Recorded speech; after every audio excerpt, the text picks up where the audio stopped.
Hello, everyone. Good morning, good afternoon, good evening. Welcome to the robing ceremony for the graduates of the Harvard Graduate School of Education Doctorate of Education programs. My name is John Starr, and I am a professor of education and the faculty director of our two research doctoral programs, the EDD and the Ph.D. programs. I'm very pleased to welcome you to this wonderful event. With my faculty colleagues, I'm proud to present this year's 18 outstanding Doctorate of Education graduates. This robing ceremony is somewhat unique to the Harvard Graduate School of Education and has become a rite of passage here. My colleagues and I, as dissertation chairpersons and committee members, will introduce each graduate and share a few thoughts on their time here at Harvard. We will note their many accomplishments, as well as the perseverance it took to reach this important day. We will then conclude by ceremonially awarding the doctoral hood, a symbol of these graduates' incredible achievement. In a moment, you will hear individual graduates' stories of triumph and scholarship. Yet we know that these accomplishments would not have been possible without the tremendous support of partners, spouses, parents, siblings, children, other family members, friends, and mentors. Each graduate has an extensive network that has been there for encouragement, feedback, and unconditional love, even when the going got really tough. And so while our primary focus today is to celebrate the accomplishments of our esteemed graduates, I know that all of this year's Doctorate of Education graduates would agree that it's essential for us to also take a moment to recognize and thank their networks for their tremendous love and support. And so without further ado, let's begin this celebration of the remarkable achievements of our doctoral graduates. To kick things off this year, I'd like to welcome my esteemed colleague, Professor Dan Koritz, who will be doing the first robing. Dan? Thank you, John. It's with great pleasure that I convey the doctoral robe to one of this year's class marshals, Priya Mbekiyani. Priya and I go back a long way. I first met her in 2009 when she was a student in a course of mine, when she was a student in our Education Policy and Management Master's program. Priya was the star of that class of 38. Not long after Priya returned as a doctoral student, she was a student in my technical class in psychometrics, and once again, she was a star. She worked as my teaching fellow in the course she had taken as a master's student, and yet again, she was a star, not just in my opinion, but in the opinion of the students in the class. She worked in my research group. As her advisor, I supervised both her qualifying paper and her dissertation, and she and I have co-authored papers. Priya has been a truly exemplary student. People often use this adjective loosely to mean pretty good, but I mean it literally. I would point to Priya as an example of what I look for in a student, or what I hope to see in a student. Priya is capable, very hardworking, and absolutely meticulous in her work.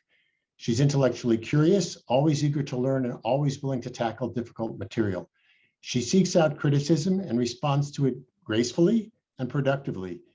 She's worked hard to acquire a sophisticated and admirably diverse analytical toolkit, but continues to look for opportunities to expand it. Priya's work has been exemplary in another, even rarer way. While many people pay lip service to the value of an interdisciplinary perspective, Priya truly has achieved one, and that required a lot of hard work. It shows in the coursework she took, the range of analytical methods she studied, the doctoral committee she chose, and the highly diverse faculty with whom she's collaborated. Priya is also, for lack of a better word, dogged. During the course of her doctoral work, Priya encountered quite a number of very serious difficulties, but she always soldiered on. I'll briefly mention one example because it's relevant to the quality of her work. In working on her second dissertation paper, which examined trends in the gap between high and low income students in post-secondary enrollment, Priya found that some of her results were inconsistent with work previously published by more senior and prominent researchers. That's something that students find very demoralizing. But in response to it, Priya set about methodically trying to figure out the reasons for the inconsistency. She cast a very wide net, examining, for example, sampling frames, the way derived variables are created, analytical models, and so on. After a great deal of painstaking work, Priya found the answer, which I'll quote briefly from her dissertation abstract. I showed that prior estimates of the widening of the enrollment gap between 1980 and 2000 were overstated because the relationship between enrollment timing and income has changed over time, and estimates of gap changes between cohorts were sensitive to the age and timing of when enrollment was measured. This is truly commendable work. In sum, it's no exaggeration to say that Priya has been a truly exemplary student. As many of you know, I've retired, and Priya is my final doctoral student. It's been a true privilege to end my mentoring of students with Priya. And just as Priya has been a truly exemplary student, I have no doubt whatever that she will go on to be an exemplary colleague and scholar in the work that lies in her future. So Priya, congratulations and all the best.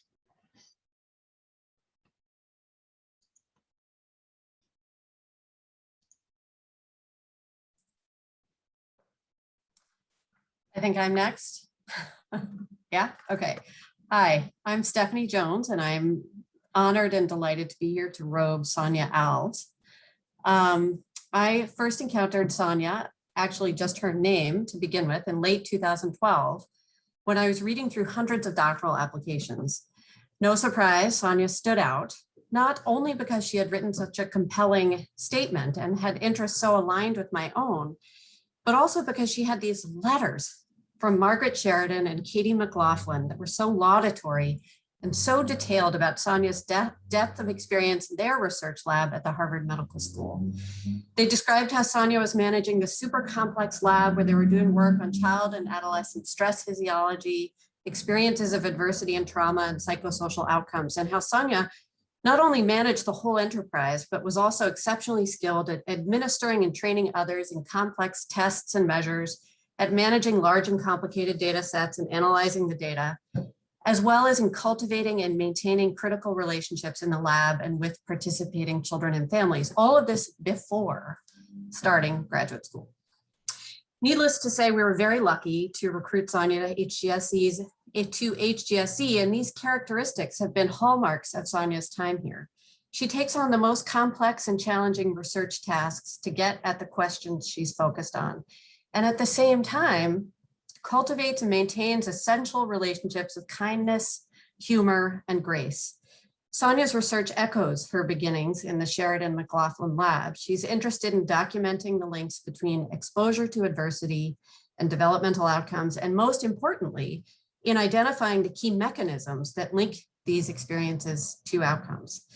Her interest in mechanisms actually goes well beyond the research endeavor itself and extends to identifying supports and interventions that target those key mechanisms. In her dissertation work, she used two massive and complicated large-scale data sets, the 4Rs and the Fragile Family Studies, to unpack the links between exposure to community violence in early and middle childhood and later academic outcomes. And in particular, to model children's emotion regulation and attention, as well as school climate as key mediators and moderators. To do all this, Sonia had to navigate these big multifaceted data sets, two of them. She had to learn and apply sophisticated analytic methods, and she had to sit with all of it to build a story about what she was learning. But Sonia didn't stop there. She went beyond that and designed her own qualitative study to learn more about how youth talk about and make meaning of their experiences. In the end, Sonia did something that few do. She used multiple sources of information and converging operations to dig into and deeply understand her quantitative findings, but also the real and true experiences of children and youth. Not surprisingly, Sonia has many achievements. She was a Djokovic Science and Innovation Fellow at the Center on the Developing Child, a faculty first look scholar at NYU. She's held numerous teaching fellow and research assistantships.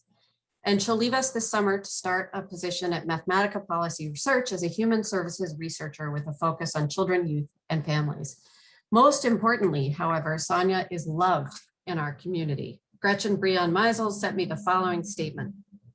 Running into Sonia in the halls of Larson or in Gutman cafeteria always added joy to my day.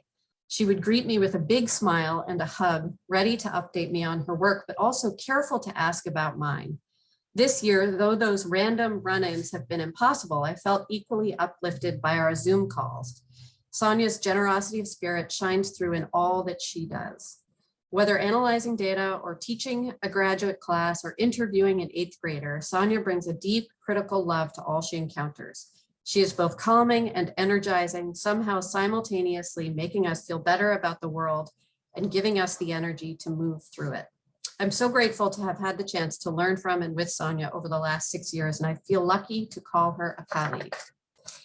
Please join me, Sonia's wonderful committee, including Gretchen, Dana McCoy, and Carmel Sahi, along with her husband Milton and tiny daughter Amelia, in congratulating Sonia on this most recent wonderful achievement. Congratulations.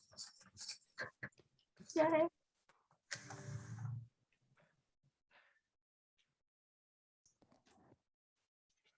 Congratulations, Sonia. I now have the pleasure of sharing the screen with Paolo Uccelli and Zhiyun so that we can talk a little bit about Zhiyun's many accomplishments over the last few years.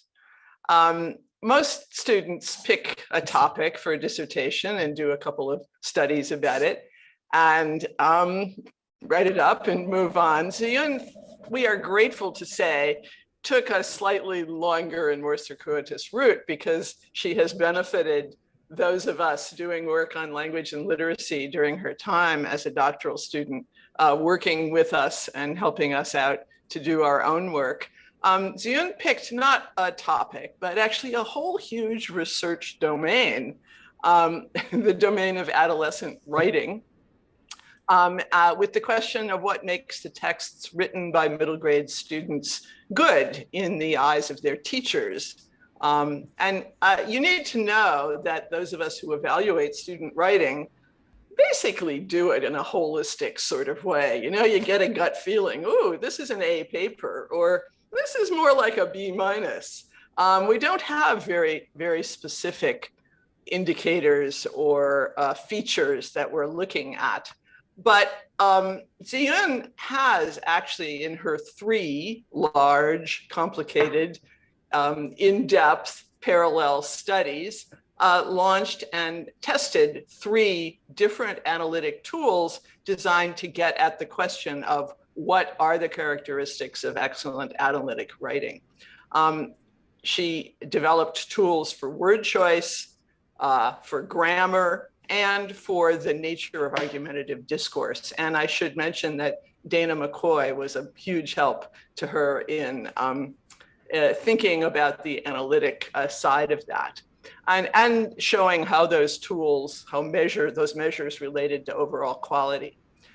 She has exploited automated language analysis tools when possible, but has also trained and coached dozens of coders who helped her and me and Paola with various aspects of the more subtle dimensions that we were trying to get at in various studies.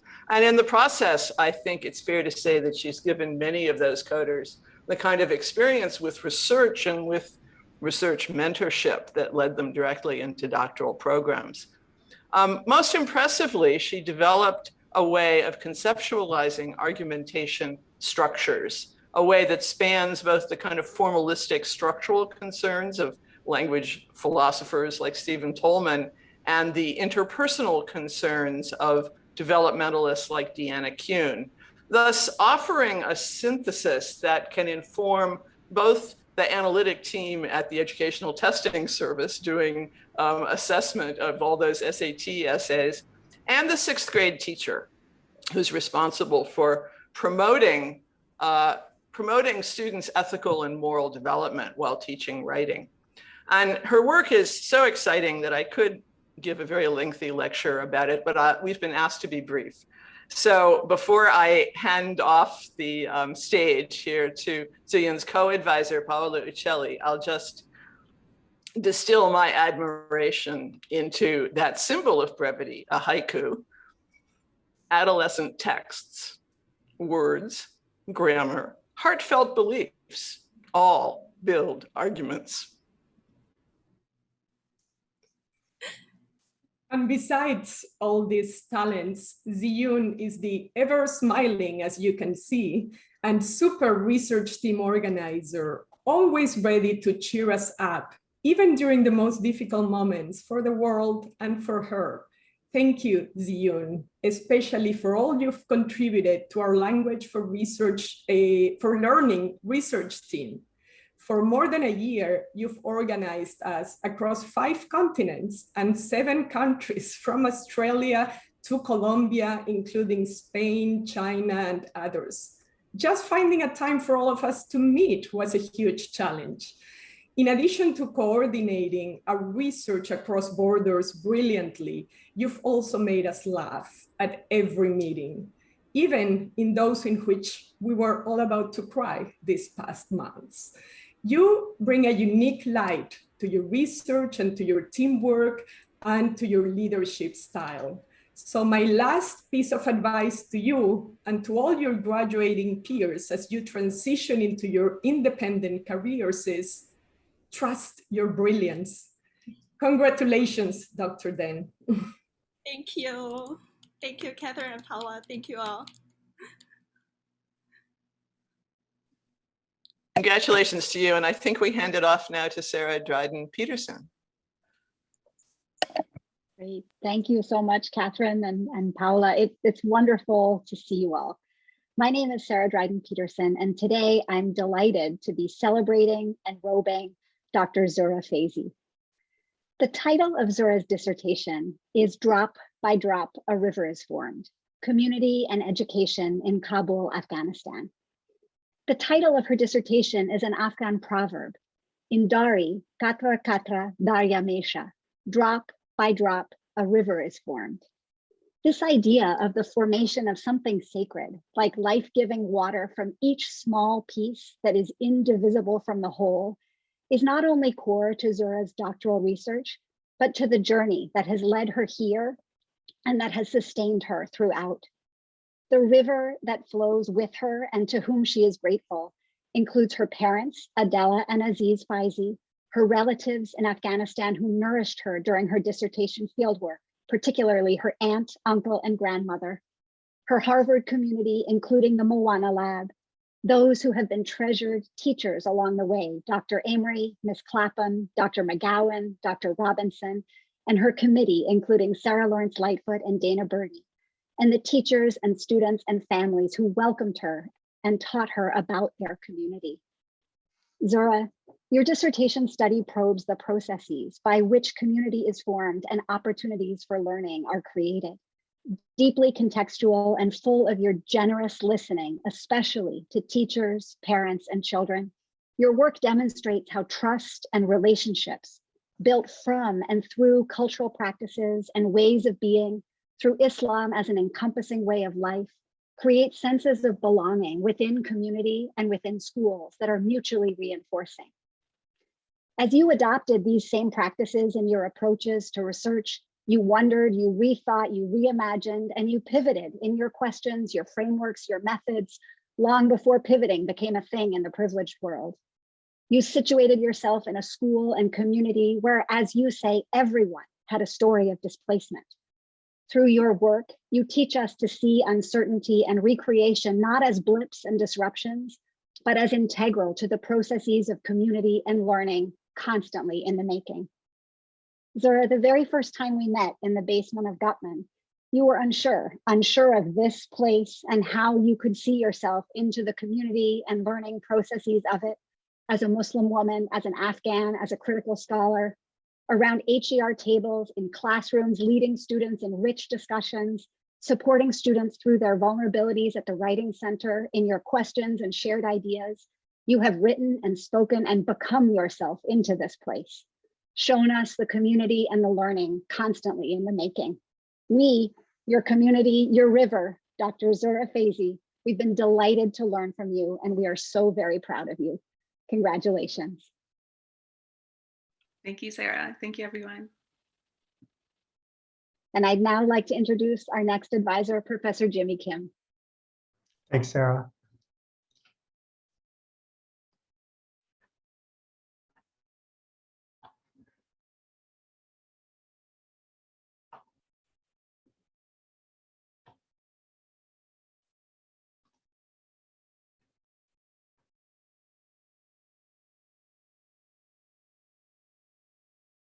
Hi, good afternoon, friends and colleagues. My name is Jimmy Kim, and I have the privilege of robing Catherine Armstrong Asher this afternoon. I'm especially grateful and happy to welcome Catherine's family, her parents, Jim and Carol Armstrong, and her sister, Jen, and her husband, Ben. They've all been a tremendous support to her. When students first join Reed's Lab, I asked them to read an article titled The Mundanity of Excellence, an ethnographic report on stratification and Olympic swimmers by the sociologist Daniel Chambliss. Chambliss wanted to study how kids who started swimming in youth clubs went on to become Olympic gold medalists. Here's a question my students have to answer after reading this article. What did you learn from the Chambliss article about how to be a better scholar? Catherine, back in the fall of 2014, over 7 years ago, here's what you emailed me. I really like the idea about excellence being mundane and the sense that a great paper is not just one random great idea or one brilliant analysis.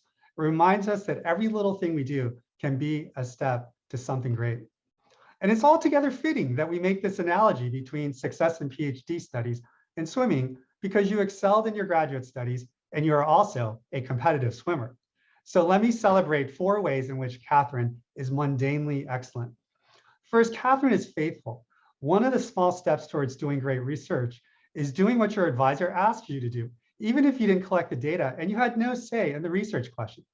The first project Catherine and I worked on was called Impact of Differential Treatment Trajectories on Reading Growth.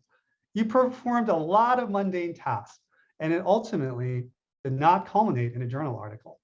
What I learned during this year is that you are faithful. There was no task too small for you to take on. And I knew that you were well on your way toward being my colleague. Second, Catherine is accountable.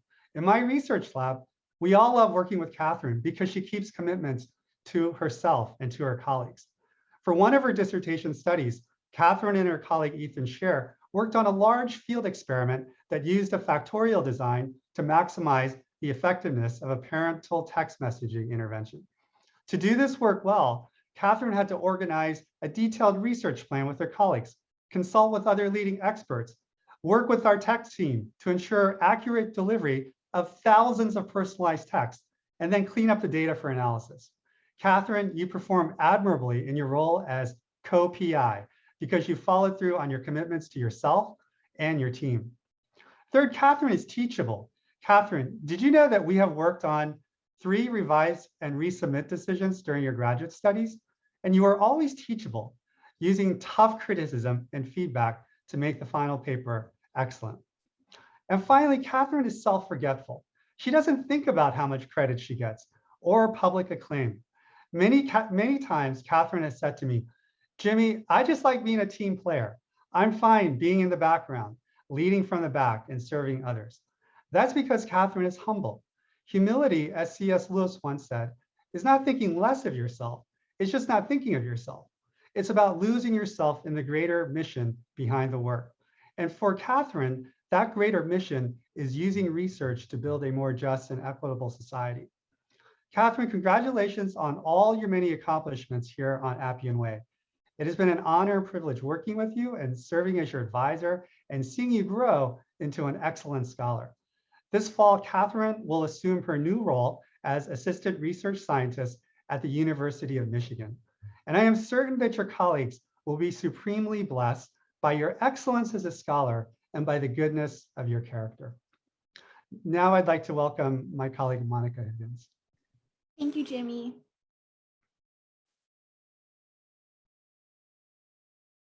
Thanks, Jimmy.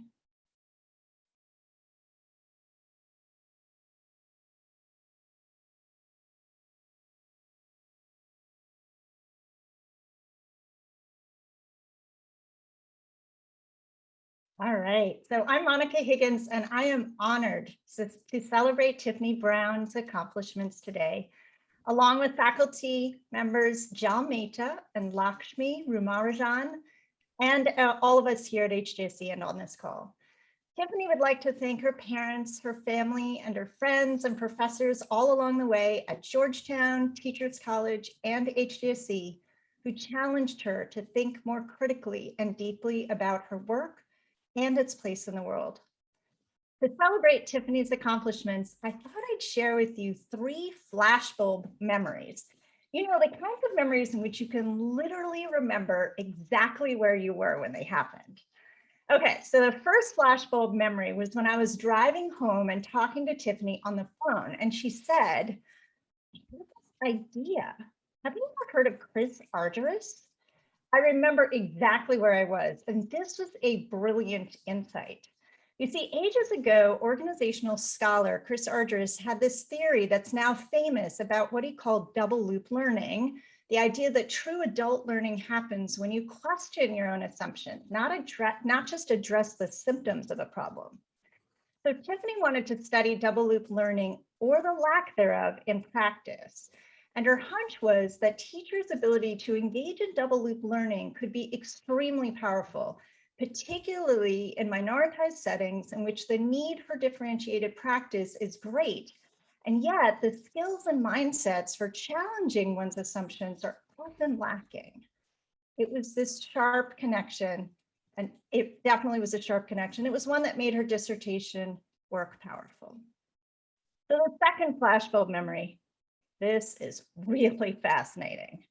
I remember this Zoom chat comment I received one day when Tiffany was presenting her work online to 2 partners in an education consulting firm, and her results had literally turned some of their work upside down. Why? Because counter to their assumptions, early career stage teachers are often more, not less, able to engage in double loop learning. And this means that the best strategy may be to rotate early career teachers through lower performing schools, not veteran teachers.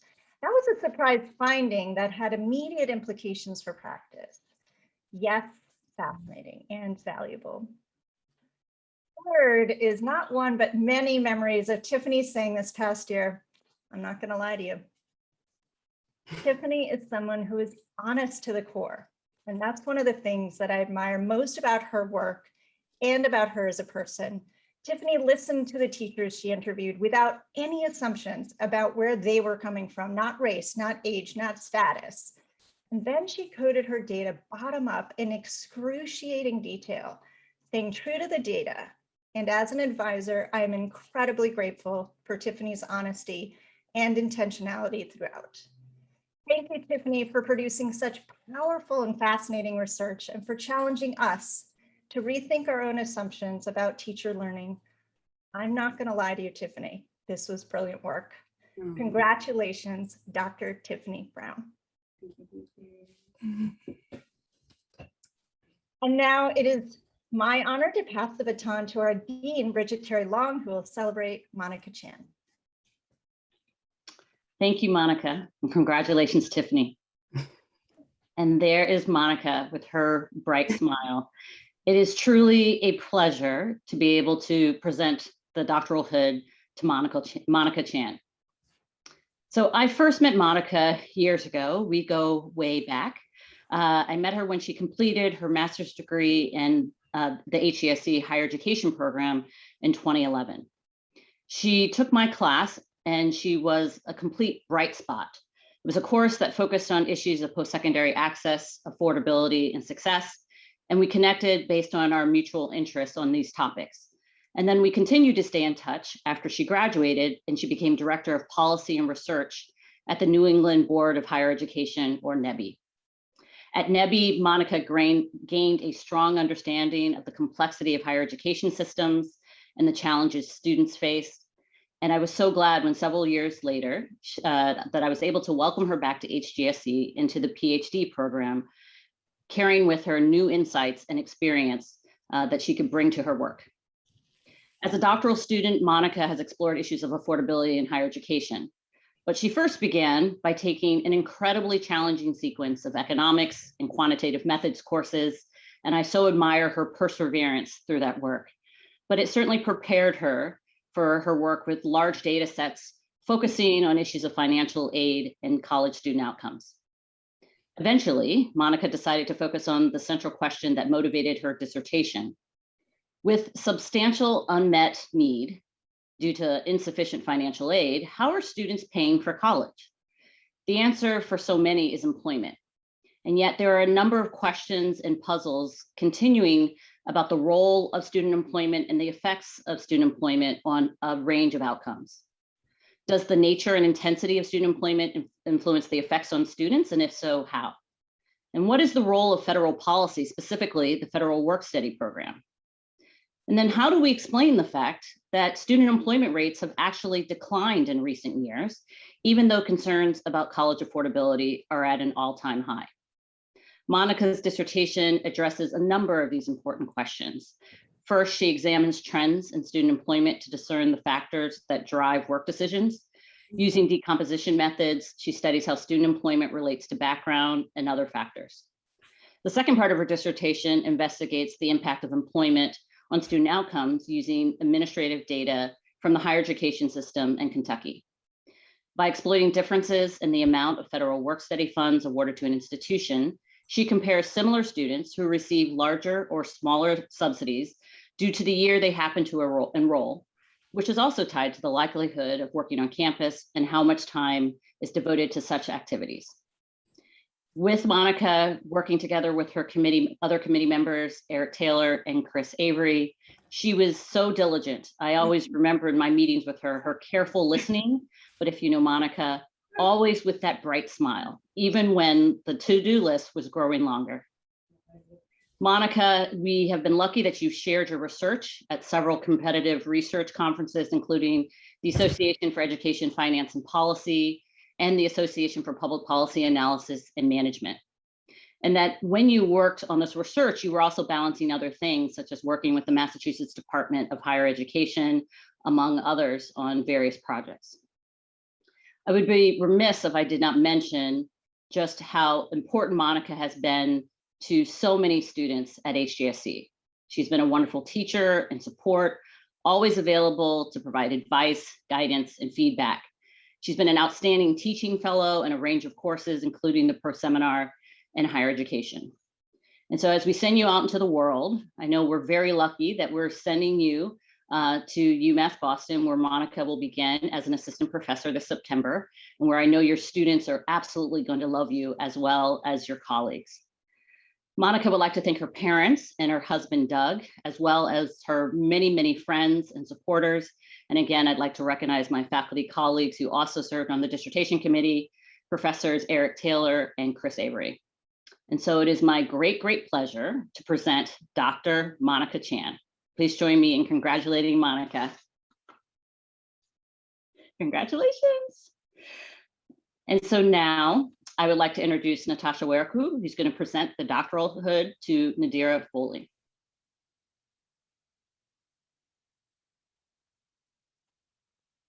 Greetings, everyone. It's my honor to introduce Nadira Farah Foley. Nadira wants to express gratitude to friends and colleagues, especially those who worked with her on the Harvard Education Review Board. She also wants to thank her family, especially Lou, and the students and other participants in her dissertation research who inspire her so much. If there's one thing to know about Nadira is that she is resilient. She nor I, nor anyone in her orbit could have predicted the journey from the start of her doctoral work to this day.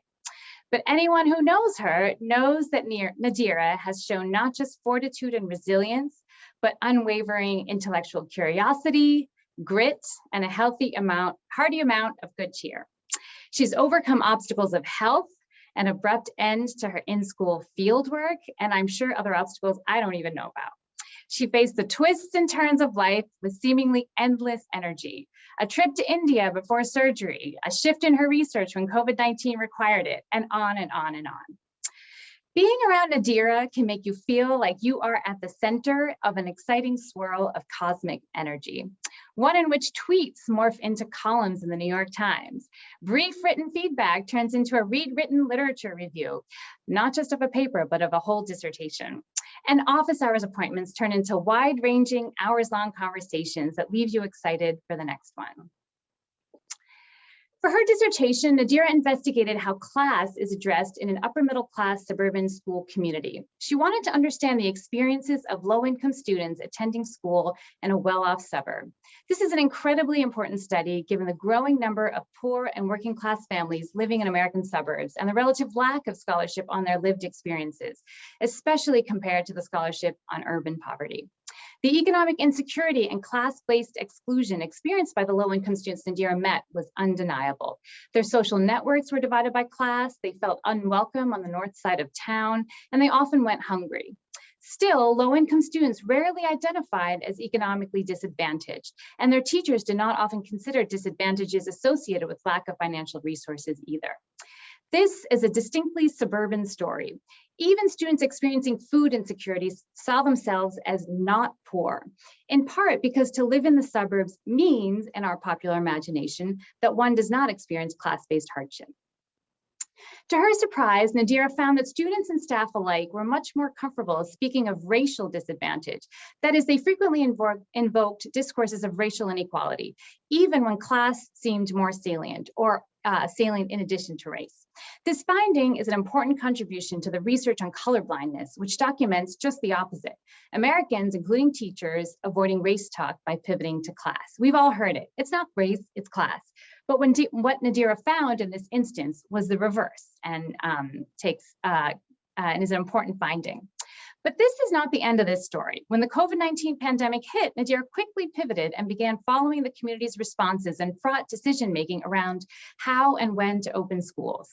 This unique study will enable us to understand the differential impact of the pandemic on low-income students in suburban communities and the struggles to make their voices heard and needs met in a community that assumes, and which is organized based on that assumption, that no one around experiences financial hardship.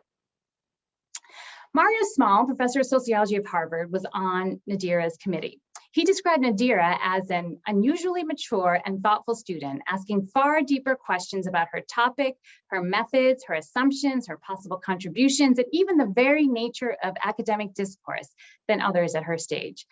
Mario said further that he has never met a more responsive student, one who, upon hearing a critique or question about her work, reacted less defensively or more enthusiastically. She rightly pushed back when she needed to, but always constructively and consistently took time to probe, reassess her approach, and even rethink her priorities when faced with a critique. I couldn't agree with Mario's comments more. LaRue Lewis McCoy, Associate Professor of Sociology at NYU, Sociology of Education at NYU, was the third member of Nadira's committee. He described Nadira's keen eye for where class, space, and race weave together and depart, and that Nadira's contributions will help us think differently, not only about the patterns that we see in the world, but also how to bring us closer to justice. And I could not agree more with LaRue as well. Soon, Nadira and Lou will move to New York, where Nadira will be postdoctoral associate at NYU, working again with LaRue. I'm a little jealous. She will be weaving the post-COVID story into the dissertation to write a book that I know you will all learn from and love reading. She'll also be working on research related to the Bill and Melinda Gates Networks for School Improvement. I should have known that Nadira would be speedy, but this day has come all too soon. I no longer have the excuse of her dissertation to pick Nadira's brain about the latest Twitter controversy, racial politics, and why I shouldn't worry about my children's generation. But I hope, Nadira, that you'll stay in touch, and I just can't wait to watch where those swirls take you. I know the world will be better because of them. Congratulations.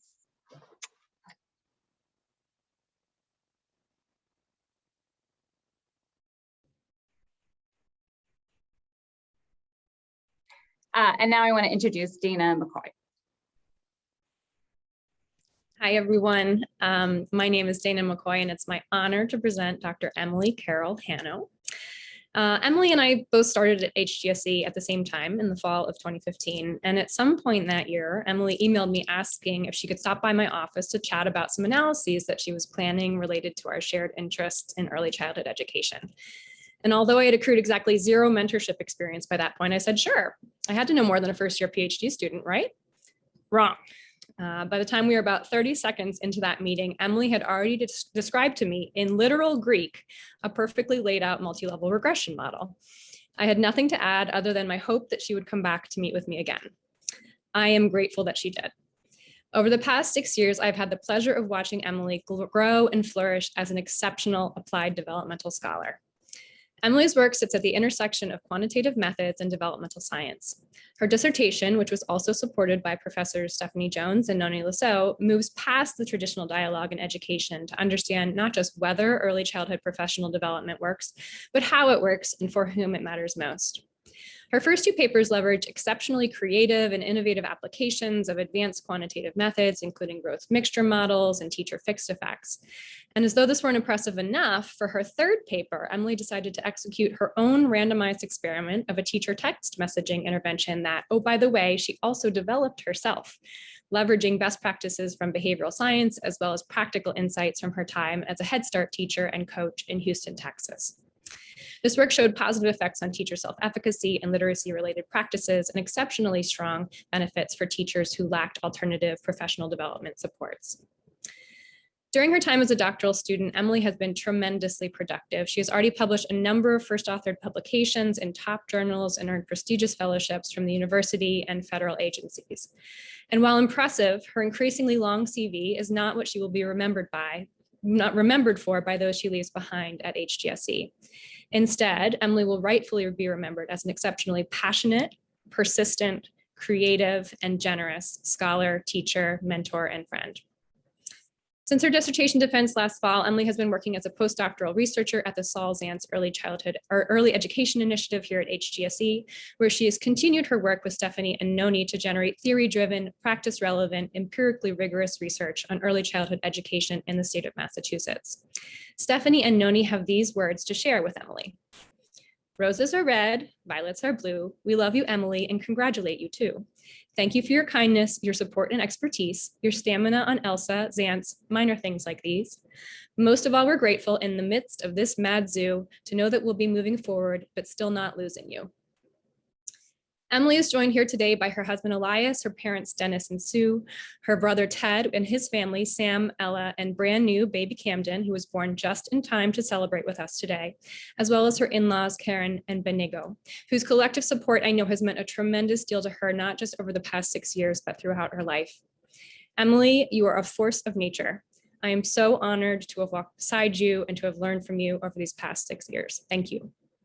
Thank you, Dana. And now I would like to introduce our next advisor, Dr. Marty West, who will honor Dr. Ed.D. Kim. Thanks, Dana. My name is Marty West, and on behalf of my fellow committee members, Luke Miratrix and Josh Goodman, it's my honor today to present Edward Kim. At the Harvard Graduate School of Education, we rarely admit students into our doctoral programs directly from their undergraduate studies. Eddie's success illustrates why, at least at Harvard, there's an exception to every rule. Eddie came to us directly from Amherst College, where he had majored in math and conducted a compelling senior thesis on education in China. And he hit the ground running as a doctoral student, quickly demonstrating an ability not just to work at the frontier of quantitative research methods, but to push the methodological frontier forward, as he does, for example, in an innovative paper that uses item response theory to improve measures of teacher effectiveness. But Eddie's much more than a methodologist. In his dissertation research, he focuses on the growing phenomenon of private tutoring in the United States, a development that we've all surely noticed in our daily lives, but had so far escaped scholarly attention. Eddie's work examines where private tutoring is most prevalent and its relationship to other forms of educational choice. In doing so, he sheds new light on the factors driving the expansion of private tutoring and how the industry in the US differs from the industry in other countries. Like the best dissertation projects, his work opens up an entire new field of inquiry and lays a foundation for additional work by him and by others. But Eddie's contributions to the HGSE community go far beyond his research. He's been an all-star teaching fellow, demonstrating a knack for explaining complex statistical concepts in a way that all students can grasp. And as a full-time research support specialist, he's provided invaluable technical help to countless students and faculty members. We're grateful that he'll remain a member of our community in that role for at least a brief period of time to come. As Eddie reaches this milestone today, he'd like to acknowledge his fiance, Carrie L., who's been a constant source of support and a reminder that there's more to life than just his work. I look forward to celebrating Ed.D.'s accomplishments and all that lies ahead for him and for Carrie L. in person very soon. In the meantime, please join me in congratulating Dr. Edward Kim. And now I get to reintroduce my colleague, Monica Higgins.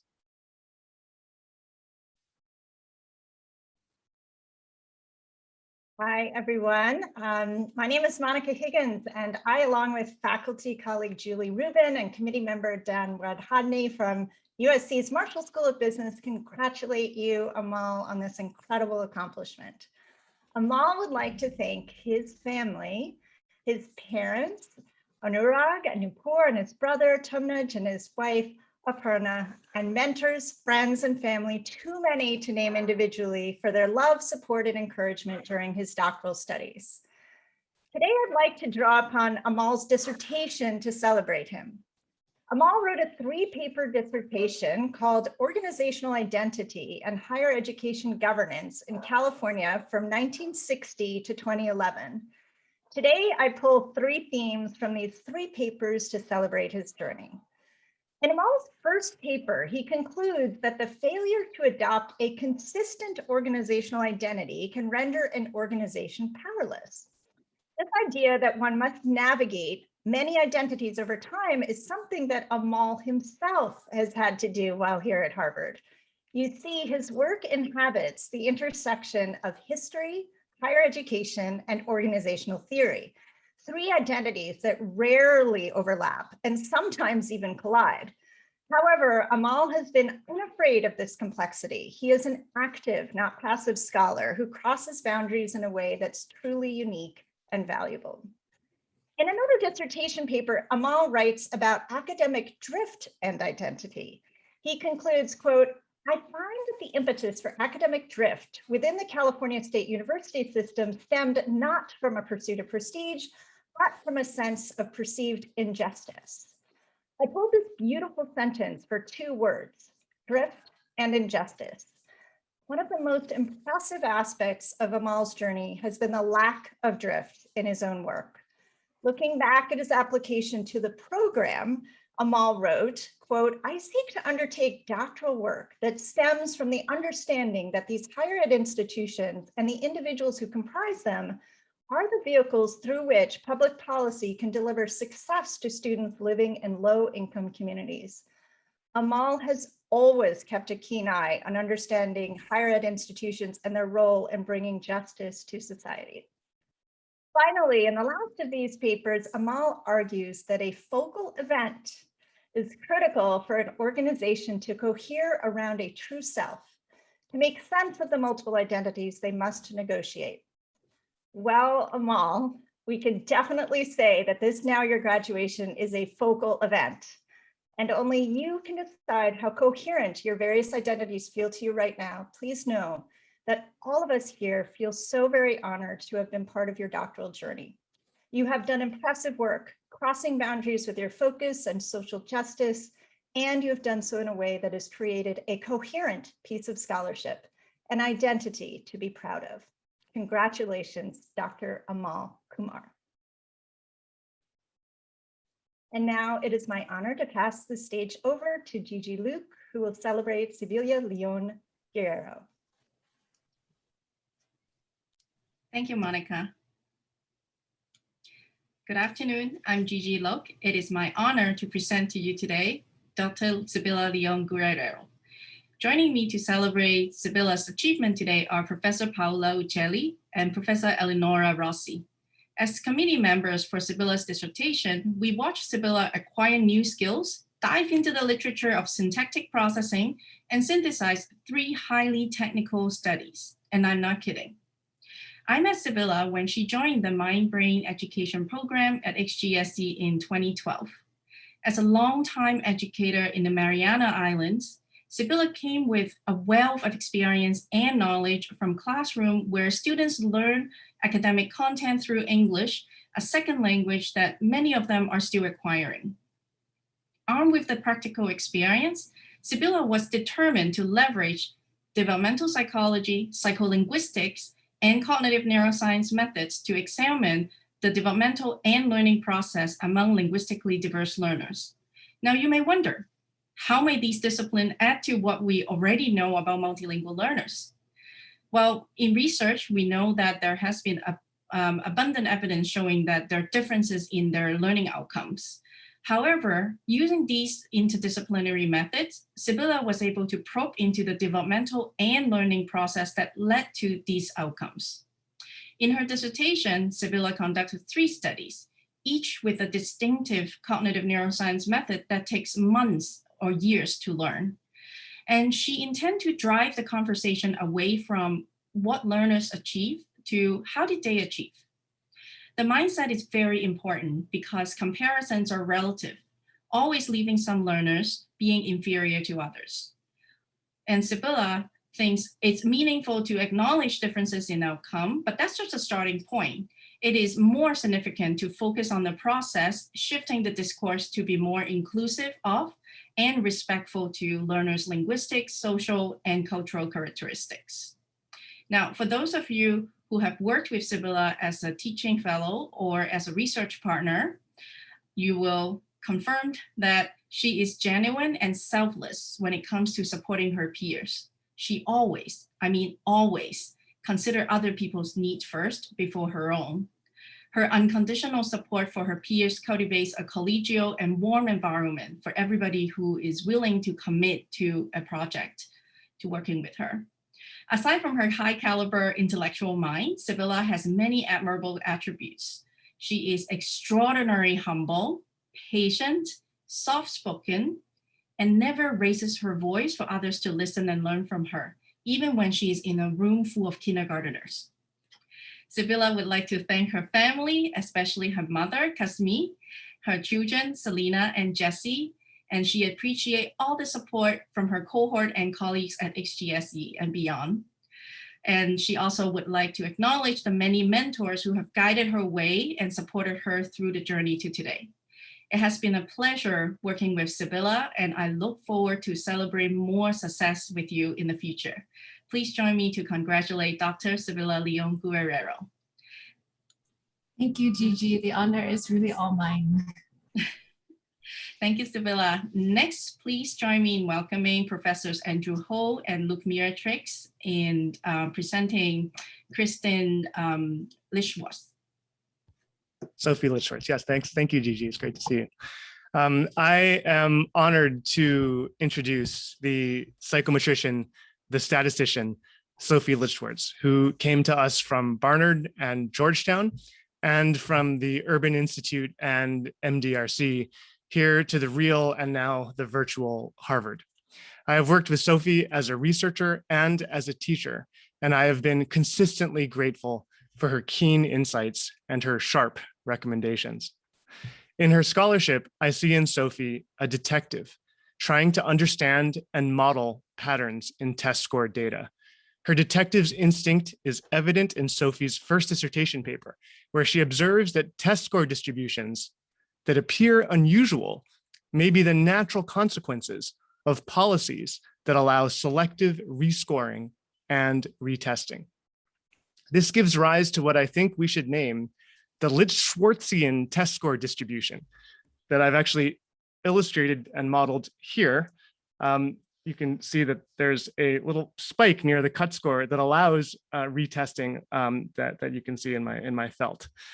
This finding was so striking that when Sophie first simulated it, I literally did not believe the problem could be so severe.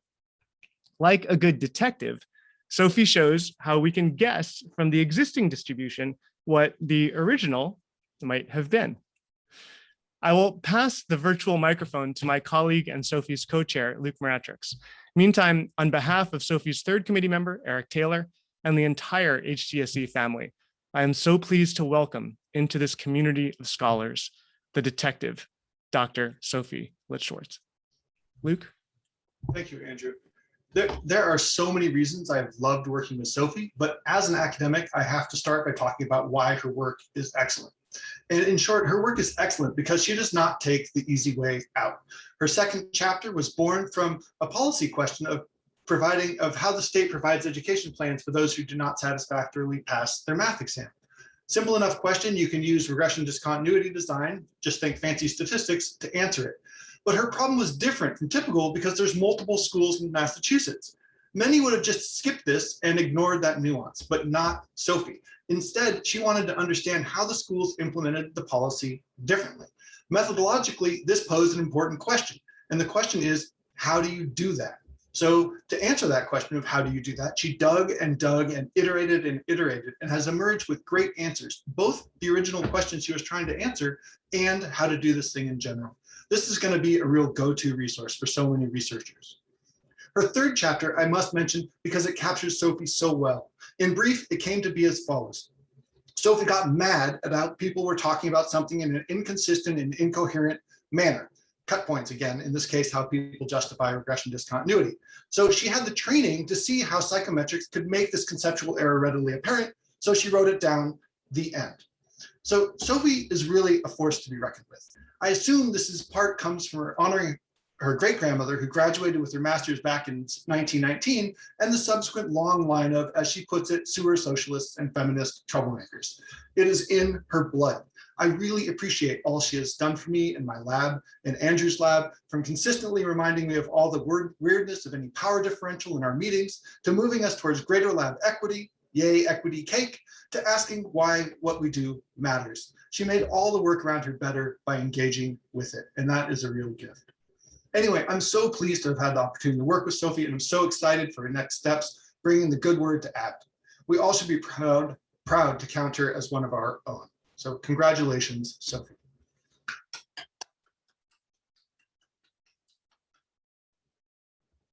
All right, next we have Meredith Rowe.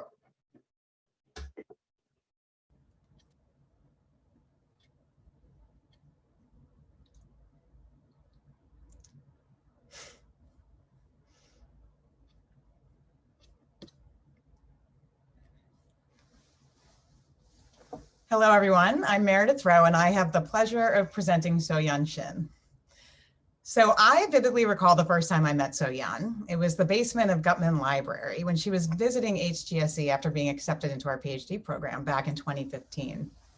As a professor, the goal of this event is to convince the student to come here rather than some other program. And I knew at that time that So-Yeon had very enticing offers elsewhere. So we had a great conversation about So-Yeon's interest in bilingual children's home language experiences. And I walked away literally crossing my fingers that this bright, soon-to-be Swarthmore grad would come join us in our PhD program. Fortunately, So-Yeon made the right decision, and it has been incredibly rewarding for me to see all that she has accomplished in these past 6 years. So during her time in the program, So-Yeon became an expert in the literature on parenting and child language acquisition. One of the limitations in this field is that most of our research has been conducted with children from Western populations. So So-Yeon recognized this and understood the need to expand our knowledge base to other cultures and populations. And so, being from South Korea herself, she embarked on a dissertation that consisted of 3 studies investigating issues related to parenting and early language development of young children in South Korea. She was also supported in this work by the incredible mentorship of Professors Dana McCoy and Paola Uccelli. Professor McCoy helped So-Yeon carry out a secondary data analysis on the relations between Korean children's early home experiences and their later language outcomes, using data from a national sample of almost 2,000 Korean families. Professor Uccelli's guidance was instrumental in So-Yeon's study comparing parent-child interactions in Korean monolingual families compared to multilingual families in Korea. And I had the pleasure of working with So-Yeon on her research, taking an in-depth look at how Korean parents communicate with infants and Korean infants' uses of gesture, including early uses of the bowing gesture, which I had never encountered before in American infants. Taken together, So-Yeon's dissertation makes a significant contribution to the emerging body of cross-cultural and international work on parent-child interaction and language development. Beyond So-Yeon's important research, she's been a wonderful citizen in many ways at HGSE, from her work on the Harvard Ed Review, as a teaching fellow in our courses. I think 5 of my courses, actually. Thank you so much. And an active participation in my research lab. During this time, So-Young mentored many, many master's students in our research methods. She's always an extremely thoughtful contributor to our lab group meetings. She brought a calm presence, yummy snacks, and constructive feedback that helped others move forward in their work. So-Young would like to thank her parents and her brother for supporting her throughout the program and for always being there even from afar. She would also like to thank Nicholas, her very, very soon to be husband. This is a big week for So-Young, for all his support and encouragement over the last 6 years. And last but not least, she would like to thank all her committee members and other professors and colleagues at HGSE for the learning opportunities that she had by meeting and learning from them. Thank you, So-Young, for everything. It's been an absolute pleasure working with you, and I look forward to your continued successes. Congratulations, Dr. Shin. Thank you so much, everyone, and Meredith. And I would like to turn it over to my colleague, David Deming. All right, thank you, Meredith. And I'm just delighted today to robe Kirsten Slungard-Mumma. Kirsten was, from start to finish, one of the most delightful students I've ever advised. She's incredibly talented, she's super smart, she's professional, she's kind and thoughtful. And I think most amazingly, she has this truly uncanny ability to see a project from start to finish, to make progress more or less on her own for long periods of time, but then to check in at just the right time to receive feedback. And I've never seen anything like it. I've had Kirsten as a student for a long time, but one moment that really stands out to me is the time, never forget this, right before her 3rd year prospectus defense, she sent us an early draft of the paper she'd written about charter school openings. And I read the paper, and I remember thinking, like, yeah, this is kind of ready to publish right now, actually. And at the time, I was an editor at a pretty competitive economics journal, one that takes less than 5% of submissions. And I remember thinking that this paper would probably get a revise and resubmit for my journal, even though I couldn't take it because I was an editor at the journal. And I was gobsmacked by that. I really was. I just read the paper and I thought, oh my God, this thing is ready to go. It's one of the most surprising, in a good way, moments of my career advising students. And of course, that paper is now accepted at another top journal. And it's not even her job market paper. That paper, her job market paper, is a fascinating study of an adult English language training program in Massachusetts. Kirsten and her co-author, Blake Heller, got data on a lottery for ESOL training in Massachusetts for adult learners and linked that lottery data to participant data, earnings records, voting data, and all kinds of cool stuff. That paper is also going to get published in a top journal soon. And she's paired that with a really exciting agenda studying the immigrant experience in schools in the US, and she's emerging as an expert in this important field. And I know that Kirsten is just getting started. And I'm really excited to see what she's going to do next. She's doing a postdoc at BU. She'll, I'm sure, move on to a wonderful position and be a highly successful scholar in time. She's going to get tenure in a top institution. I'm really pretty confident about that assessment, more than I ever expected to be about any student, to be honest, just because I've seen the way she works and I know she's going to be successful and have a long career. So congratulations, Kirsten. This is such an important milestone for you. It's a huge accomplishment, but in many ways, those who know you know it pales in comparison to what you've accomplished and overcome in your personal life. I just have such admiration for you as a scholar, as a human being as well. You approach this job with such poise and equanimity.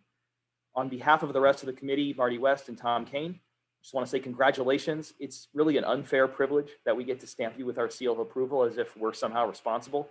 Sure, we helped a little bit along the way, but anyone who knows you knows that you are always going to succeed. It's just a matter of who else gets to claim some credit. So thank you for letting us claim some of the credit, letting those people be us. Congratulations, Kirsten.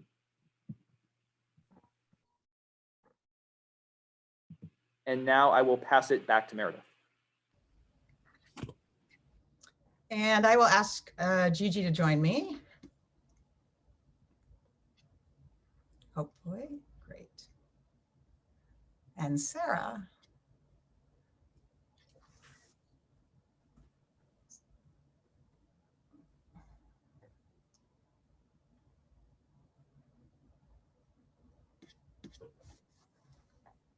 Hey, good afternoon again. It is my honor to present to you Dr. Sarah Sorain, Professor Meredith Rowe joins me here today as we both serve as Sarah's advisors during her time in the PhD program. And together with Professor Catherine Snow and Professor Stephanie Corrington, we witnessed how Sarah grew intellectually as well as socially during her dissertation facing the pandemic. And as you all know, when I talk to Sarah, I always feel like I'm watching a movie. I met Sarah since she joined HGSE in the Language and Literacy Master Program in 2013. Sarah came to HGSE as a longtime literacy coach and Spanish teacher from Chicago. Her passion for language teaching became her drive to pursue the doctoral studies. Walking with Sarah through her research journey in the last few years, it is not hard to see that the overall well-being of children speaking a minority language, such as Spanish, is always at the center of her intellectual inquiry. Her compassion for families speaking a minority language has enriched her research by putting faces to quantitative data that she collected. So in many ways, it's remarkable that Sarah was able to finish her dissertation during this pandemic. As I think about what Sarah went through, if there are any words that I can describe the approach that she took to her work during this time, it's that she persisted. Sarah's dissertation consisted of 3 studies, 2 of which she fortunately had already collected the data before the pandemic hit. But for the 3rd study, Sarah was asking a really interesting question about what happens in the home environments of young children who speak Spanish at home when they get immersed in an English-speaking preschool. And this is a unique and important question because most of the work in this field is really concentrated on looking at children's Spanish and English language skills, but not thinking about or asking questions about, well, how does that experience of the child in the English-speaking preschool classroom influence what goes on in the home when the child is bringing this new language into home? So she had a great question and an excellent research design and had managed to collect all of her first wave of data from a large group of families in the Boston area right before the children started preschool. Then, of course, the pandemic hit later on in the year, right about the time that Sarah was supposed to collect her second wave of data from these families. So nevertheless, she persisted, right? While the rest of us were running around, worried about stocking up on food and supplies and, scared to go out of our houses, Sarah redesigned her entire study. She collected all the rest of her data with these families virtually and really made it happen. And fortunately, she was able to pull it off. She did such an excellent job. So this is just one example of the dedication and effort that Sarah puts into all of her work. And we know this quality will serve her well as she pursues her next phase of her career as a postdoctoral fellow at the Children's Learning Institute at the McGovern Medical School at the University of Houston. And I'll pass it back to Gigi. Thank you, Meredith. So Sarah would like to thank her family, especially her husband, Aaron. She's awful grateful to her committee member, her cohort, and her many colleagues at HGSE and beyond that contributed to her training during this time. Finally, and importantly, she would like to thank the amazing families who participate in her research. Both Professor Rowe and I would like to thank you, Sarah. It has been a pleasure working with you, and we look forward to learning about your next research journey, like an action movie. Congratulations, Dr. Sarah Saray. Next, please join me in welcoming Professor Adriana Umana-Tella, who will be presenting to you Christia Wachikan. Congrats, Sarah. Thanks, Gigi and Meredith. Thank you.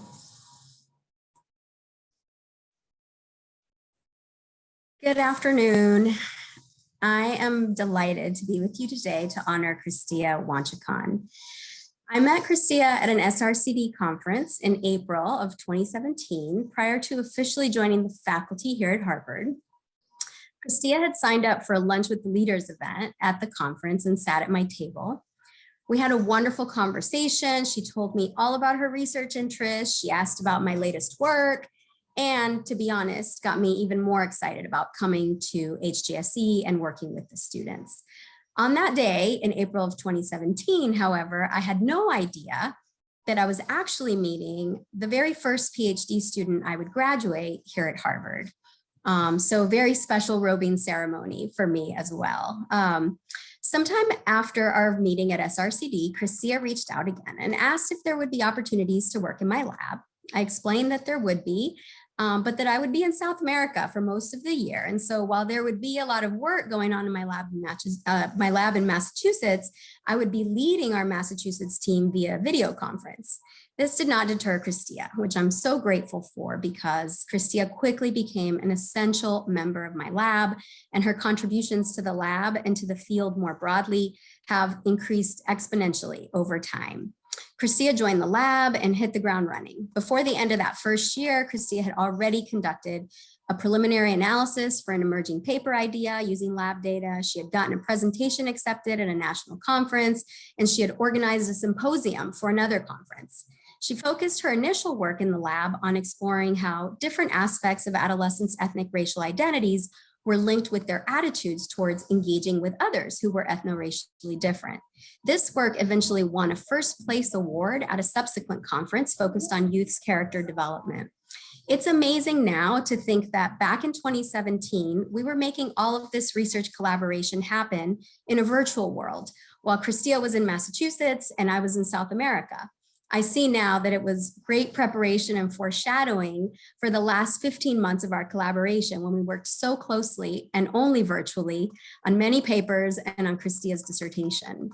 Our next couple of years working together focused on teaching together. She is an amazing teaching fellow, continuing to advance paper ideas, and on planning, revising, replanning, revising, and then replanning again the dissertation. Needless to say, it was not a linear path, but great things come when they're least expected. And Christia's dissertation truly turned out to be one of a kind.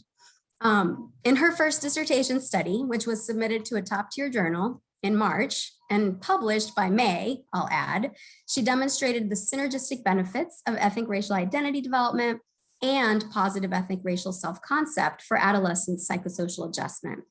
Her findings point to important implications for interventions with students of color.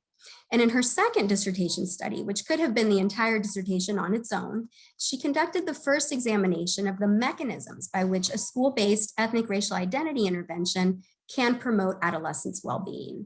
Her research is groundbreaking and has set the stage for many more important questions to be answered, and will have a tremendous impact on bringing culturally sustaining pedagogical approaches into the classroom. I have no doubt that Christia's work is helping us learn how to change the world, to borrow HGSE's motto. I think I'll end by noting that in the most remarkable year that I've experienced as an academic, namely the last 15 months when we've been battling the COVID-19 pandemic and the sudden awareness of the racial injustice pandemic that's been ongoing for centuries, Christia managed not only to survive, but to thrive. She managed to successfully plan a beautiful and meaningful modified wedding to her wonderful and supportive husband, Brennan. She completed all of the data collection for her dissertation, all while the entire Boston area was on a stay-at-home order. She completed 2 dissertation studies, and she managed to write, submit, and publish not 1, not 2, but 3 papers in high-impact journals. It's been my pleasure and privilege to work so closely with you, Christia, over the past 4 years. I'm so grateful and blessed that you decided to join that lunch with the leaders in April of 2017. I look forward to a long and fruitful collaboration in the years to come. Christia would like to thank her family, including her mother, Catherine, her father, Leonard, her brother, Travis, and her husband, Brennan, and she also thanks her friends. Along with my colleagues and the wonderful members of your committee, Dr. Pamela Mason and Dr. Sarah Dryden-Peterson, I congratulate you, Dr. Christia Wanchakhan. Now I turn this over to my colleague, Dr. Meredith Rowe.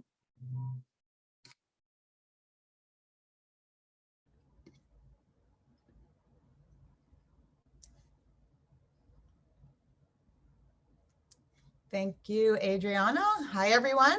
Hello again. I'm Meredith Rowe, and last but not least, I have the pleasure of presenting Ran Wei. I met Ran when she entered our master's program in language and literacy in the fall of 2014. As an entering master's student, Ran's goals were extremely focused. She came here to learn more about cognitive development during early childhood, with a specific interest in how social factors such as social class, culture, parents' communication with children might contribute to young children's language development. During her year in the master's program, she ran all over Boston, literally, taking the very best courses she could find on these topics, including a course at MIT, a course in the psychology department at Harvard, and courses here in education. Fortunately for me, after completing the master's program, Ron stayed on as a research assistant in my lab, and then eventually entered our PhD program the following year. I cannot thank Ron enough for her contributions to our lab group. Ron has an uncanny ability to pick up new skills incredibly quickly and effectively.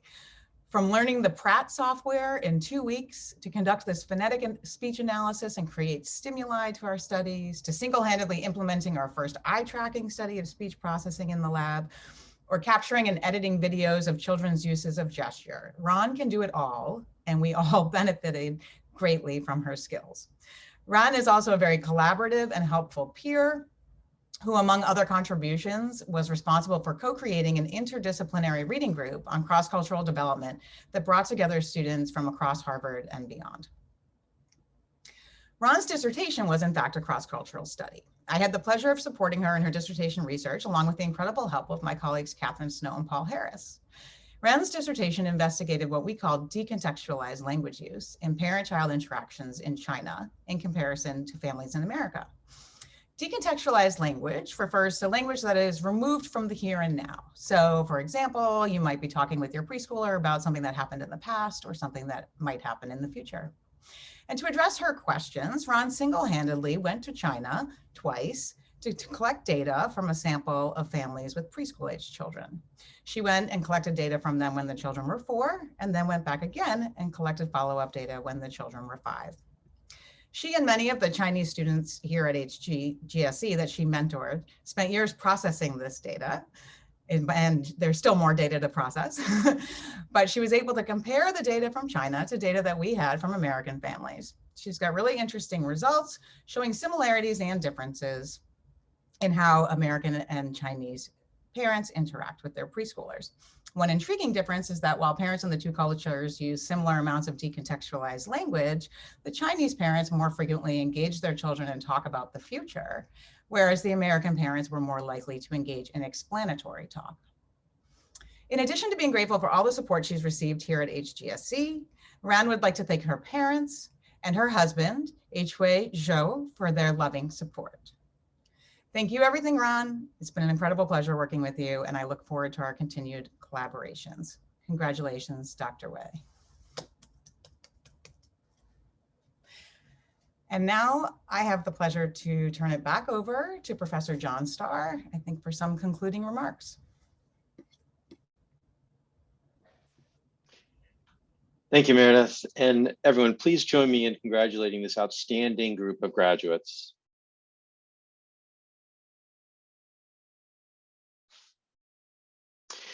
Now, as a final part of this ceremony, I'd like to introduce the class marshals for the EDD and PhD graduating classes who will be offering up a toast to this year's graduates.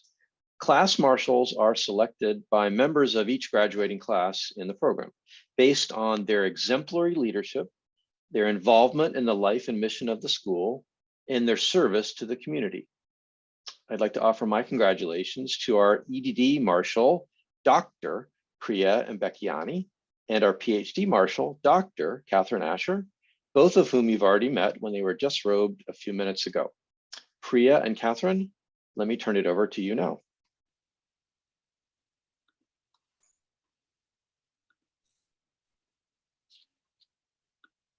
Thanks, John. Thank you, John. Colleagues, friends, fellow doctors, what an exciting morning for the research doctoral community here at HGSE. We are so honored to have a chance to say a few words in celebration of our final no takebacks milestone of this program. So first off, congratulations. Congratulations to all of us for completing our degrees and becoming officially doctors. As Elle Woods said to a different set of graduating Harvard students, we did it.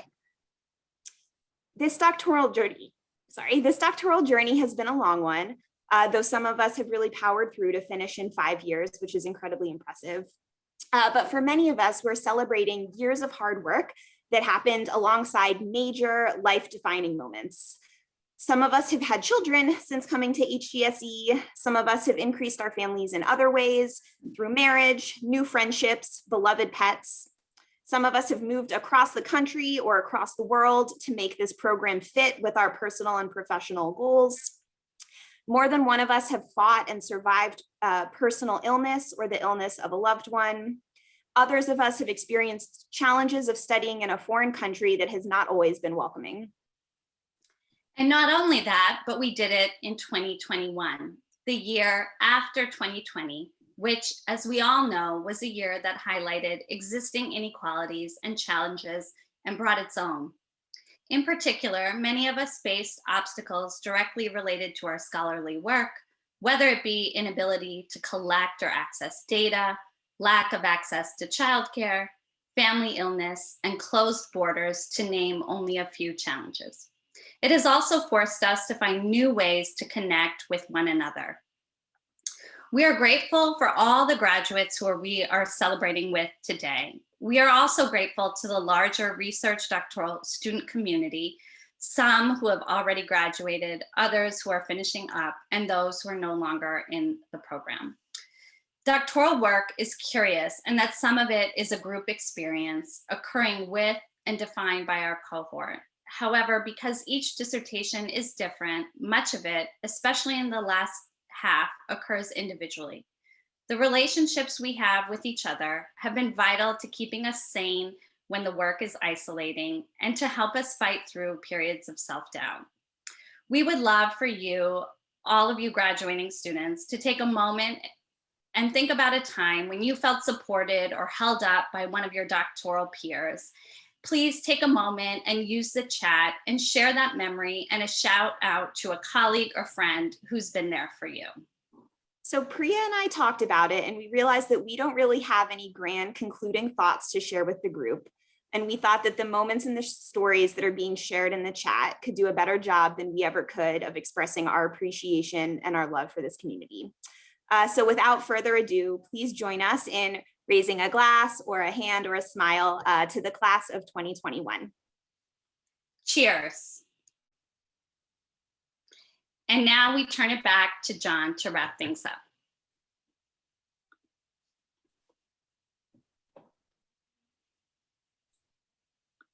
Thank you so much, Priya and Catherine. And thanks to everyone for joining us for this special ceremony. These esteemed graduates are certainly an inspiring bunch. Congrats again to every graduate, as well as to their families and to everyone's support networks. All of our graduates have persevered through the difficult path that is doctoral study. Each graduate has more than earned the title of doctor. In these very challenging times, I hope that this ceremony provides all of us with some measure of hope and optimism about the future of education in the US and in the world. Let me again offer my congratulations to all of our graduates and family. Thank you again for being part of this special day. This concludes the Research Doctoral Robing Ceremony for this year. Please be well.